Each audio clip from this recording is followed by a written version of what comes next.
उद्या सोमवार तारीख 25 ऑगस्ट रोजी राज्याचे उपमुख्यमंत्री तथा राष्ट्रवादी काँग्रेस पक्षाचे राष्ट्रीय अध्यक्ष अजितदादा पवार हे सडोली खालसामध्ये येणार आहेत।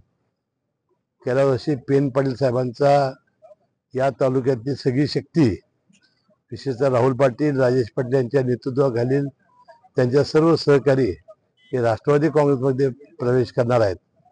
त्यांच्या या कार्यक्रमाच्या निमित्ताने ज्या तयारी चालली आहे त्याची पाहणी करण्यासाठी मी आलेलो होतो।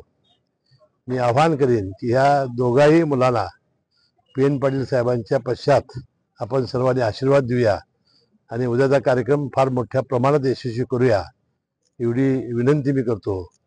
आणि यापूर्वीच मी सांगितलेलं आहे की या सगळ्या पक्षाला त्यांच्या सगळ्या कार्यकर्त्यांना आम्ही ओट्यात घेतलेलं आहे आणि म्हणून यापुढच्या काळात उद्या काय भाषण आम्ही करूच।